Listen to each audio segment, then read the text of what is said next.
Dahil sa nangyaring suntukan ni Alvin at Sandro ay umuwi si Alvin na putok ang labi. Actually, pareho sila ni Sandro na dumugo din ang bibig. Sa gilid kay Alvin at sa lower bottom lip naman ang kay Sandro. Kung hindi pa ako pumagitna sa kanilang dalawa ay talagang hindi pa sila titigil. Pinauwi ko na lang sa Alvin noong araw na iyon pero pag alis nito ay nagsagutan ulit kami ni Sandro. Kaya naman ang ending ay nag-away na naman kami at hindi nagpansinan the whole weekend. Nakipag-bonding na lang ako sa mga female friends ko. At siya naman ay tatabi lang sa akin kapag alam niyang tulog na ako. And now, here I am, nasa loob ng kanyang opisina at nangangawit na sobrang pagod sa kakabasa ng mga sangkatutak na papeles. Basahin ko raw bawat files at pag-aralan. Like what the hell? Sobrang dami naman. As in, lampas ulo ko nang maupo ako sa table na inilaan niya para sa akin. Yes, dito daw muna magiging opisina ko ayon sa kagustuhan ni Lolo. Share daw muna kami ng opisina ni Sandro hanggat wala pa akong alam kung paano patatakbuhin ng kumpanya. Nakakainis sa totoo lang kasi hindi ako makaangal. Sa dami ba naman ng mga files ay sumasakit na agad ang ulo ko kahit hindi pa ako nakakapag-umpisa. Titingnan ko pa lang ay parang nahihilo na agad ako. Pero gayon pa man ay pinilit ko pa rin ang sarili ko na basahin ang mga ito na puro mga lumang files lang naman pala. Kahit ang cellphone ko ay pansamantala ko munang pinatay para makapag-focus sa trabaho ko. I hate this job. Pag simangot ko na bahagya pang napapadyak sa pagkairita bago napaunat-unat. Ang sakit lang sa batok. Magyuko. Pati mata ko ay sumasakit na sa kakabasa. Nakakaantok din. As in sobrang nakakatamad ang trabahong ito at nakaka-boring. Kung hindi lang dahil kay Lolo ay hindi ko ito pagtsatsagaan. Napahikab at sumandal ako sa aking kinaupang swivel chair. Nang mapatingin ako kay Sandro ay nakatitig pala ito sa akin ng seryoso. Pinapanood ang bawat galaw ko. What? Pagtataray ko nang nakataas ang isang kilay sabay irap sa kanya at muling binuksan ang isang folder. He cleared his throat. Don't worry, you can go to spa for massage later. Ispahin mong mukha mo. Kahit nangangawit na ay pinilit ko pa rin mag-focus sa trabaho at patuloy na binasa ang mga old files. Yes, mga lumang files ang ibinigay sa akin ni Sandro. Lahat para mapag-aralan ko raw ng mabuti ang mga stocks ng company at sales from 5 years ago to now. In fairness, ang taas ng mga sales mula nang makapasok siya sa kumpanya. At gumanda rin ang marketing. Kaya siguro siya naging paborito ni Lolo dahil malaki ang naitulong niya sa kumpanya. Sa aking pagkakaseryoso sa pagbabasa, ay hindi ko na namalayan ang paglapit ni Sandro at pagtayo nito sa tabi ko. Basta nagulat na lang ako nang bigla na lang nitong dinampot ang isa kong braso na siyang dahilan ng pagkagulat ko at pagbitaw sa hawak na files. Ano ba? Nakakagulat ka naman? Inis kong pagbawi sa braso ko pero hindi nito pinakawalan at mas lalong hinigpitan ng pagkakahawak. Tiningnan ang kamay ko. Where's your wedding ring? Napatingin naman ako sa daliri ko. Oo nga pala, I didn't wear my wedding ring. Instead, yung ring na ibinigay sa akin ni Lucas ang ipinalit ko. And who gave this ring to you? Sandro asked again. Humigpit ang hawak sa kamay ko. I smiled and looked at my finger where the ring was on. Well, I'll buy this for myself. Masyado kasing kumakat ang kamay ko sa wedding ring natin. Kaya pinalitan ko na lang muna nito. Ang ganda, di ba? Isa itong simbolo na nagpapakita kung gaano ko kamahal ang sarili ko. Natahimik si Sandro sa sagot ko. Hanggang sa unti-unti na nito ibinaba ang kamay ko. Hindi mo dapat hinubad ang wedding ring natin. At baka makita pa ng lolo mo na hindi mo suot. Mamaya magduda pa iyon. Bukas, gusto kong suotin mo na yun, okay? Ayoko nga. Jessica. Talaga naiinis ako kapag tinatawag niya ang pangalan ko. Ni, wala man lang kalambing-lambing. Oo na, sige na. Bumalik ka na sa pwesto mo. Look, he can't focus because of you. Sandro looked at his wristwatch. Tama na muna yan. It's lunchtime. Let's go outside. Sa labas tayo kumain. Parang bigla namang nagliwanag ang mukha ko at napalitan ng malapad ng ngiti ang pagsimangot. Yes, sa wakas break time na rin. Makakapagpahinga na ako. Okay, tara na. Mabilis kong dinampot ang phone ko at nagmamadali nang tumayo. Pero kasabay ng pagtayo ko ay siya namang malakas na pagbukas ng pinto ng bahagya kong ikinasinghap sa pagkagulat. Padabog na pumasok ang isang babaeng nakasimangot na tila babad mood at akmang maninigaw na. Pero agad itong napahinto nang makita ko. Oh, hey cousin. Bati nito sa akin sabay ngiti na halatang pilit lang. Tumaas naman ang kilay ko. Cousin? Napahalukip-kip ako at marteng tinaasan nito ng isang kilay. Excuse me? You're not my cousin. Apo ka lang na stepbrother ni Lolo kaya paano naman kita naging cousin? Pansin ko ang biglang pagsama ng timpla ng mukha nito sa sagot ko at inis na inilapag sa table ni Sandro ang dalang mga folder. Ayan, sa susunod ay matuto ka magkusa. I'm not your maid para utusan lang na magati dito ng mga papeles na yan. Iritado nitong sermon kay Sandro matapos ilapag ang mga dalang papeles. Pero nang akman lalabas na ito ay mabilis naman akong humarang. Mukhang galit na galit ka, Tanya, sa asawa ko. Why? Dahil ba siya nakatuklas sa pagnanakaw ng daddy mo sa kumpanya ng mahigit 20 million? Napasatsat ako at napailing-iling dito na tila disappointed. Alam mo, dapat nga magpasalamat ka pa dahil naawa pa si Lolo sa kanya. Kaya tinanggal na lang siya sa kumpanya imbes na ipakulong. Parang namula si Tanya sa galit at mas lalong sumama ang timpla ng mukha. Pero hindi ako nito sinagot. Bagkus ay sinamaan lang ako nito ng tingin at lalampasan na sana nang mabilis ko itong hinawakan sa braso at marahas na pinaharap sa akin. This is not your office. Sa susunod ay matuto kang kumatok muna bago ka pumasok. Hindi ako magdadalawang isip na sampalin ka sa susunod na hindi ka marunong gumalang sa asawa ko. And what did you say? You're not his maid para utusan lang? Pagkaka ko napatawa at napangisi. You're right. You're not his maid. Dahil anak ka nga naman ng presidente nitong kumpanya. Kunwari ipinalungkot ko ang mukha ko. Kaya lang, yung ama mo ay wala na sa kanyang posisyon dahil sa pagnanakaw. At ang lalaking pinagdadabugan mo dahil lang sa inutusan ka ay walang iba kundi ang CEO ng kumpanyang ito. Kaya matuto kang gumalang. Dahil kung hindi, pati ikaw ay patatanggal ko rito sa kumpanya. Katulad ng magnanakaw mong ama. Do you understand, dear Tanya? Tila ito na mula sa galit at malakas na inagaw ang kanyang braso mula sa akin bago padabog na lumabas ng opisina. Napangisi na lang ako at tiningnan ang papalayo nitong likod. Tanya is older than me. Mas matanda ito sa akin ng 3 taon. And I really hated her since then dahil masyado itong fake at ang lakas sumipsip kay Lolo. Feeling apo lang. Let's go. Sandro holds my hand. Lumabas na kami sa aming opisina at dumiretso na sa opisina ni Lolo para yayain na itong mag-lunch dahil 11:38 AM na rin pala. Hindi na ako kumatok pa sa pinto ng opisina ni Lolo at diretso na itong binuksan. Naabutan ko pantulala si Lolo habang nakaupo sa kanyang swivel chair at tila malalim ang iniisip. Pero agad na natauhan dahil sa pagpasok namin. Hi Lo, sabay na tayo mag-lunch? Masagla kong bungad ng nakangiti at patakbon lumapit dito sabay halik sa pisngi nito nang makalapit. Napangiti naman si Lolo. O siya, sige. Tama-tama't nagugutom na rin pala ako. Tumayo na ito matapos isara ang kanyang nakabukas na laptop. Saan bang gusto niyo? Uuwi pa ba tayo sa mansyon para doon na mag-lunch? O pupunta na lang sa isang fancy restaurant? I rolled my eyes. Naman Lo, uuwi naman kung uuwi pa tayo para lang doon mag-lunch sa mansyon. Kumapit na ako sa braso nito at mulang umiti. Doon na lang po tayo mag-lunch sa restaurant ni Alvin. 15 minutes lang naman po ang biyahe mula dito papunta roon. Napatango-tango naman si Lolo. Oo nga pala. Abe, matagal na rin pala akong hindi nakakabisita sa restaurant ng kaibigan mong yun. O siya, mas mabuting doon na nga lang tayo. My lips widened. Let's go then. I'm hungry na eh. Napatawa na lang si Lolo sa akin. At nang mapatingin naman ako kay Sandro ay ang sama na ng tingin nito sa akin na tila hindi nagustuhan ng suggestion ko. But I just shrugged.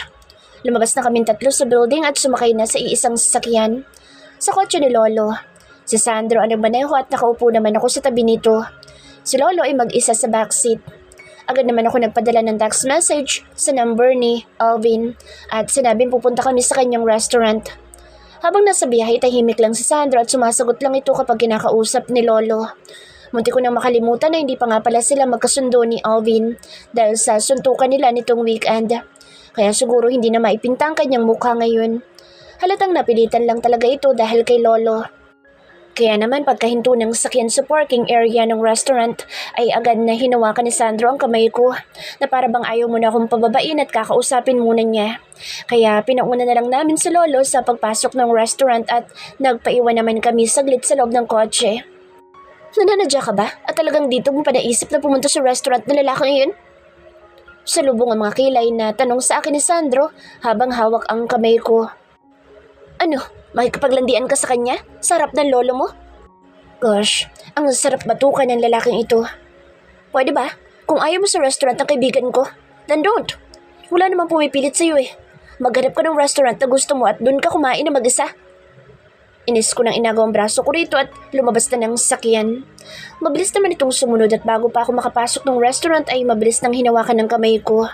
Pinagsalikop sa kanyang kamay. Kaya magkahawak kamay kaming pumasok sa loob ng restaurant.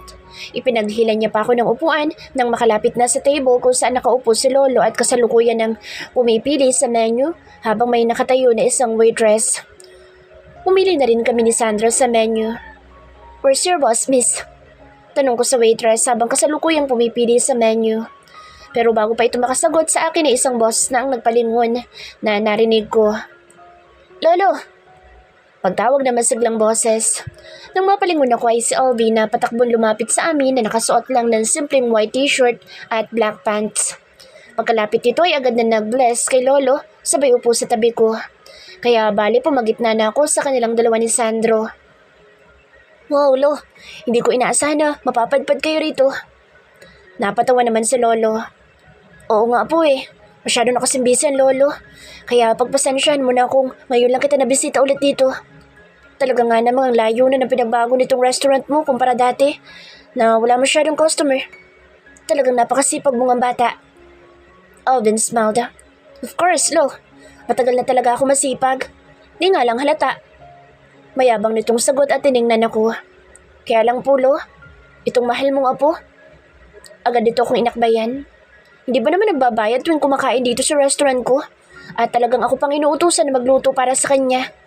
Ang lakas ng loob, di ba? My grandfather laughed. Abe, magbayad ka naman ng tama, apo.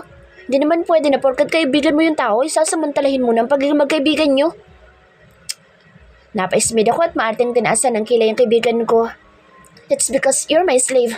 Kaya dapat lang na ipagluto mo, mahal na prinsesa, nang walang anumang kapalit. Alvin frowned. Hindi ka mukhang prinsesa para sa akin. Yabang mo.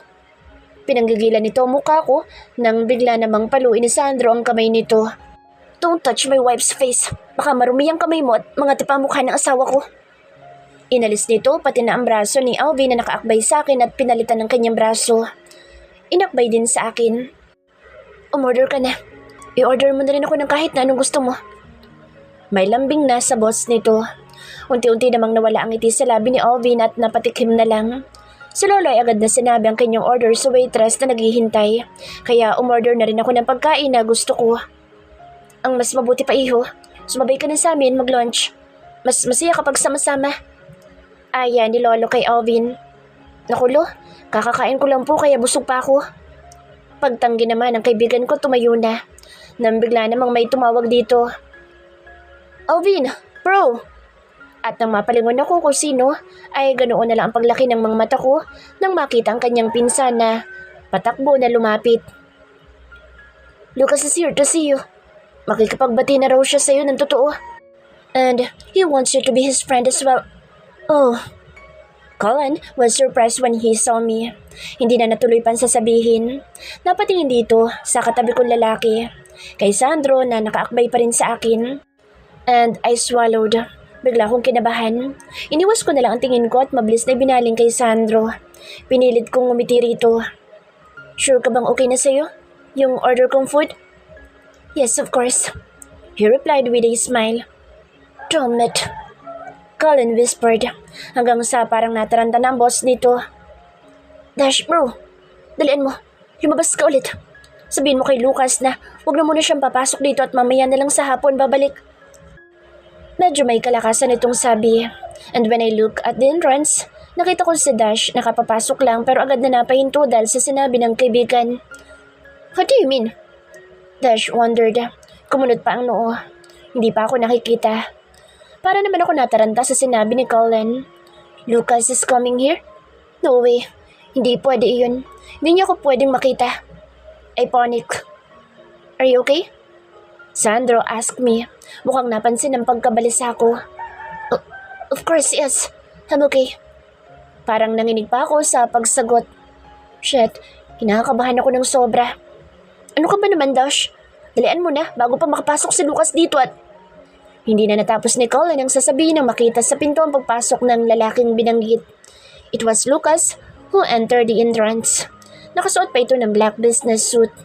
Pero 3 hakbang mula sa pagpasok sa pinto nang unti-unti itong napahinto nang makita ko. I gasped with surprise when our gaze met, and his face lit up when he saw me. Akmang hahakbang na ito muli para lumapit sa akin pero agad na napahinto nang mapunta ang tingin sa lalaking katabi ko. Kay Sandro, nakasalukuyan pa rin nakaakbay sa akin. Lucas' mouth suddenly disappeared like a bubble when he saw my husband. I was so nervous and my heart was racing from the nervousness I felt. Pasimple akong umiling sa kanya para iparating na wag siyang lalapit o papansinin ako kahit ano man ang mangyari. Pero nanatili siyang poker face. Bagkus sa itinuon ang tingin sa brasong nakaakbay sa akin. Kaya naman pasimple ko nang inalis ang pagkakaakbay sa akin ni Sandro at mabilis nang iniiwas ang tingin sa kanya. Kunwari chill lang ako habang naghihintay ng order namin. Si Alvin ay umalis na sa table namin matapos na magpaalam kay Lolo. Pero hindi ko na ito sinundan pa ng tingin dahil alam ko lumapit na ito sa bagong dating na lalaki. Itinuon ko na lang atensyon ko sa ibabaw ng mesa at inayos-ayos ang pagkakalagay ng mga tissue kahit maayos naman. Pinilit kong hindi mag-angat ng tingin at nagtagumpay naman ako dahil pagkatapos ng mahigit 15 minutes na paghihintay ay sa wakas ay dumating na rin ang aming mga in-order na pagkain. Kinuha muna ni Sandro ang plato ko at in-slice ang steak ko for me bago nito ibinalik sa akin at ngumiti pa. Isang tipid na ngiti lang ang isinagot ko dito. Lucas, baby, what's wrong? Gusto mo rin ba ipag-slice din kita ng steak para makakain ka na?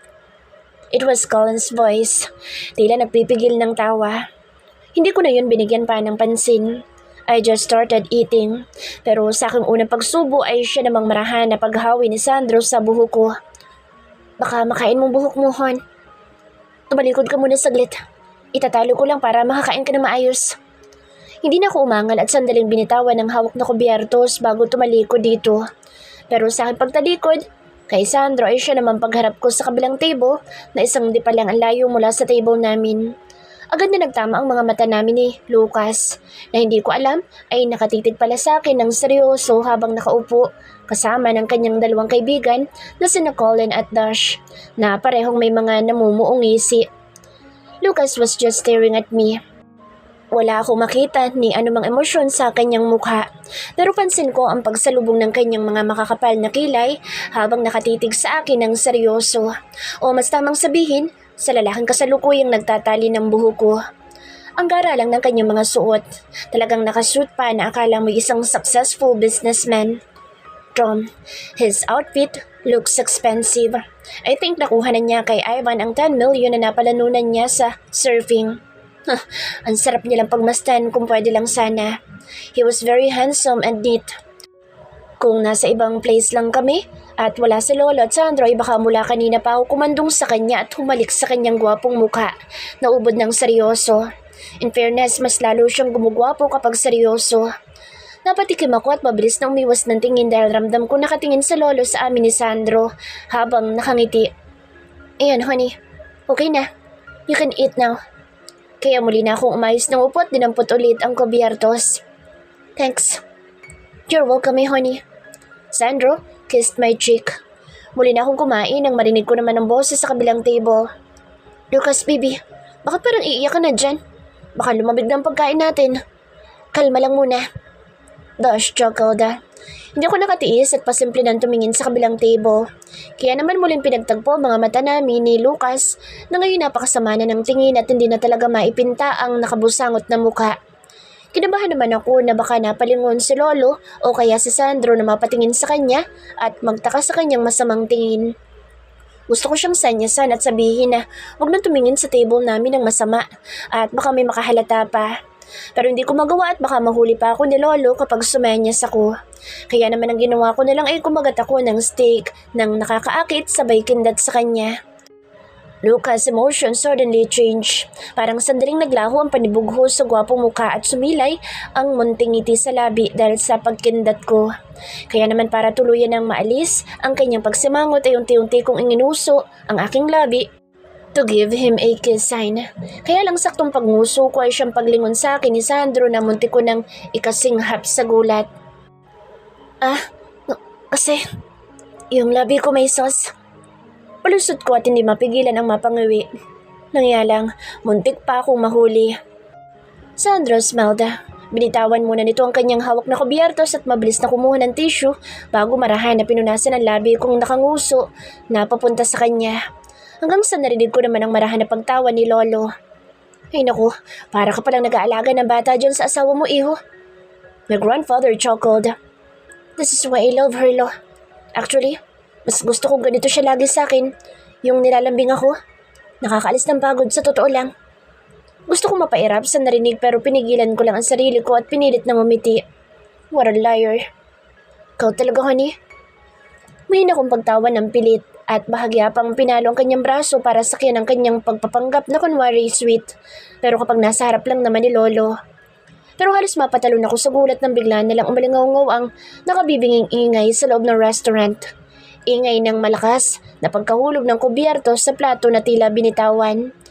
Sabay pa kami napating tatlo ni na Lolo sa katabi naming mesa kung saan ang pinanggalingan ng ingay na talaga namang nagpalingon sa lahat ng customers sa loob ng restaurant. Pero buti na lang na lumingon si na Lolo ay nasa kanyang plato na nakatingin si Lucas habang nakakunot ang mga noo at tila masama ang aura. Dahil pagkadampot nito na isang basong tubig ay diretsyong nilagok ng inom. Sabay lapag ng malakas sa ibabaw ng mesa ang basong wala ng laman. Dahilan para gumawa na naman ito ng ingay. Sabay naman tumawa ang dalawang kaibigan nito ng pilit lang naman. Naku, pasensya na kayo. Nabitawan ko ang tinidor ko ng di sinasadya. Paghingi ni Dash ng paumanin sa amin na may konting pagtawa para pagtakpan ang totoo may sala. Napailing lang sa Lolo at muli nang kumain. Si Sandro naman ay ganoon din pero halatang naiirita. Ipinagpatuloy ko na rin ang pagkain ko pero sa dulo ng aking mata ay kita ko ang biglang pagtayo ni Lucas at hinubad ang suot na coat. Oh, saan ka pupunta, Lucas? Colin asked. Pero imbis na sagutin ni Lucas ang tanong, ng kaibigan ay agad itong tumingin sa bagong dating na lalaki. Walang iba kundi sa best friend ko. Alvin, let me serve the customer. Hayaan mo ako maging waiter dito sa restaurant mo kahit ngayong araw lang. Pambawi ko sa mga nagawa ko sa'yo. Yeah, sure. Tama-tama at kulang ako ng waiter ngayon. Kaya naman mabilis na umalis si Lucas sa kanilang table at sumunod kay Alvin papasok ng kitchen. Ipinagsawalang bahala ko na lang. I just focus on my food dahil talagang gutom pa ako. Paano kasi hindi ako nakakapag-focus ng kain kanina dahil sa kakatingin kay Lucas. Pero buti na lang ay umalis na kaya kahit papaano ay nakahinga ko ng maluwag. Mabilis namang natapos na Lolo at Sandro kaya ang atensyon nila ay napunta na sa akin. Kumain ka lang, honey. Dahan-dahan lang at baka mabulunan ka pa. Hihintayin ka namin. Pagiti sa akin ni Sandro at tinawi pa ang konting hibla ng buho ko na nakatakas sa pagkakatali niya kanina. No, okay lang kahit mauna na kayo ni Lolo. Iwan niyo na lang ako rito sa restaurant. Baka mamaya pa ako matatapos. Napatawa naman si Lolo at mahinang napailing. Ay naku, batang ito. Sige lang, kumain ka lang. Wala namang nagbabadali sa'yo. Okay po. I pouted. Sandro just stares at me while I'm eating. Hanggang sa muli itong kumuha ng tissue para sana punasan ang gilid ng labi ko pero hindi natuloy dahil bigla na lang itong napamura nang may nadapa na waiter at tumilapon ng pagkain sa kanyang dibdib. And I was shocked. Shit, that was hot. Sandro immediately stood up. Ganon din si Lolo na napatayong bigla. Napatigil naman ako sa pagkain at unti-unting naibaba sa plato ang kubyertos. Oh my God, Sandro! Bulalas ko dahil sa gulat at napatayo na rin. Iho, ayos ka lang ba? May pag-aalala na tanong ni Lolo bago mumaling sa waiter na ngayon unti-unti nang tumayo sa pagkakadapa. Ano ka ba naman? Mag-iingat ka sa susunod. Alam mo pagkain ang dala mo at napakainit pa. Sermon ni Lolo pero ganoon na lang ang pag-awang ng labi ko nang makita ko kung sino ang waiter na kunwari nadapa. Naku, pasensya na po kayo. Medyo madulas kasi ang sahig kaya nadapa tuloy ako. Paghingi nito ng paumanhin kay Lolo. Walang iba kundi si Lucas na nakangising aso habang hawak ang walang laman na tray. Napatakbo naman sa Alvin nang makita ang pangyayari. What happened? Alvin asked. Sandro sigh. Halatang nasaktan dahil pansin ko ang pagniwi nito na tila napaso. Sa init ba naman ng beef soup na tumilapon sa kanya, talagang tatagos sa kanyang suit. Sa men's room lang muna ako, Lo. Paalam nito kay Lolo pero bago tuluyang umalis ay tiningnan pa ng masama si Lucas na nakatayo lang habang pilit na itinatago ang nakakalokong ngisi sa labi. Tila tuwang-tuwa sa kanyang ginawa ang loko. Halatang sinadya. Alvin, iho, pagsabihan mong waiter mo na mag-iingat sa susunod at baka maulit ang ganitong pangyayari sa ibang customer. Abay, napakainit pa naman ang sabaw na iyon. Kita kong umuusok pa. Naku, Lolo, pasensya na talaga. Hindi ko alam na mangyayari ito. Alvin apologized. I'm really sorry, sir. Hindi ko po sinasadya. Lucas apologized as well. At nang mapatingin ito sa akin ay agad kong sinamaan ng tingin pero ang loko ay talagang nakuha pang kumindat sa akin. Dito lang muna kayo, Lo. Titingnan ko lang po si Sandro. Paalam ko kay Lolo at tumakbo ng paalis ng table. Agad kong hinanap ang men's room at nang makita ito ay mabilis na akong pumasok. Pero nakakadalawang hakbang pa lang ako papasok sa pinto nang mapaatras na lang ako bigla dahil sa mabilis na paghablot sa buhok ko na munti ko na ikatali sa gulat. Pero mabilis na tinakpan ang bibig ko ng malapad na kamay at hinila na ako papunta sa loob ng ladies room kung saan tahimik at wala pang katao-tao. Pagkapasok sa loob ay saka nito inalis ang pagkakatakip sa bibig ko at pinaharap ako sa kanya. And it was Lucas who drugged me. Hi, Jessica baby. He greeted me with warm smile. Ano ka ba? Nakakagulat ka naman. Hindi ko na natuloy ang pagsermon ko nang mabilis na ako nitong hinapit sa bawang at walang sabi-sabing siniil ng maalab na halik ang labi ko. Nagulat naman ako pero agad ding nakabawi. And I tried to push him pero mabilis nitong nahawakan ng kamay ko at pinayapos sa kanyang leeg. Lucas kisses me harder. Halos mamantal ang labi ko sa klase ng kanyang halik na akala mo'y mauubusan at parang may halo ng panggigigil.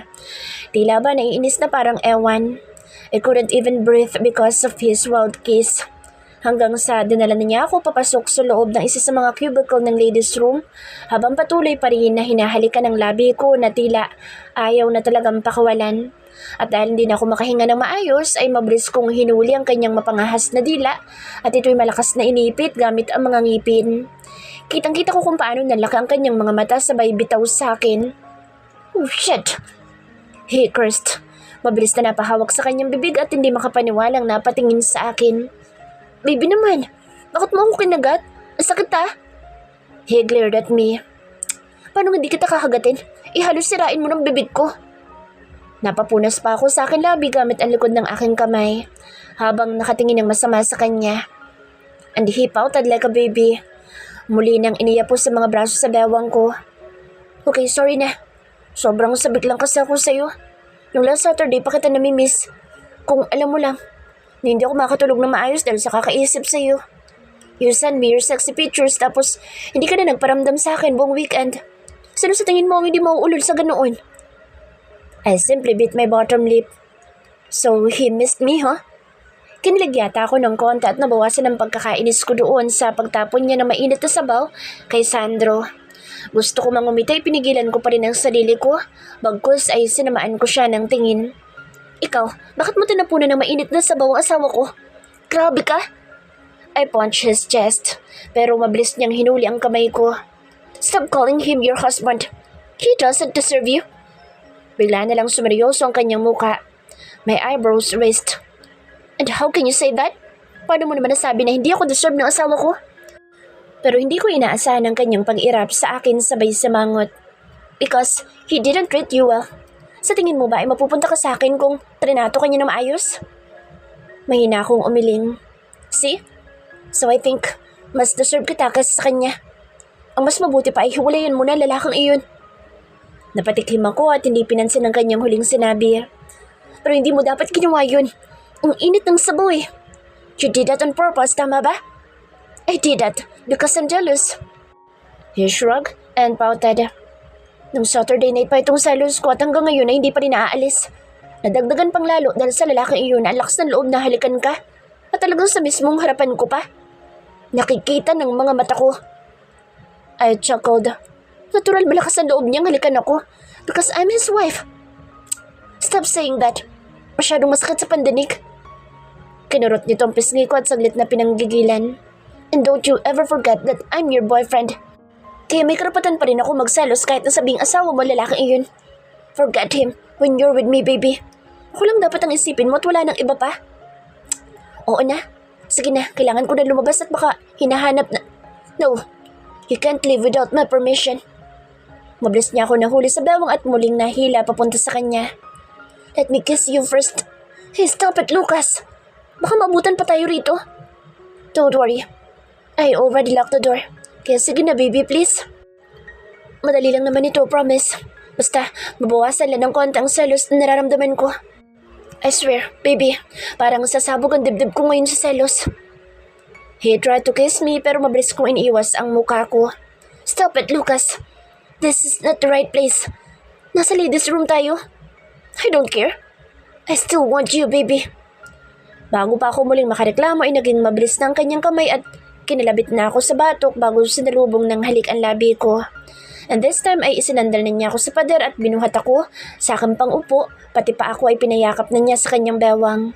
Kaya naman kaysa magpumigla sa tumanggi, ay iniyakap ko na lang ang dalawa kong braso sa kanyang leeg at lumaban na ng halikan sa kanya. Hanggang sa naging malikot na ang isa niyang kamay at pumasok na sa loob ng blouse kong suot. Lucas, baka maabutan tayo rito. Anas ko nang sa wakas ay pinakawalan na niya ang labi ko dahil bumaba na ang kanyang paghalik papunta sa pangako. Hindi yan. Nakalak ang pinto. He responded as he sucked my neck.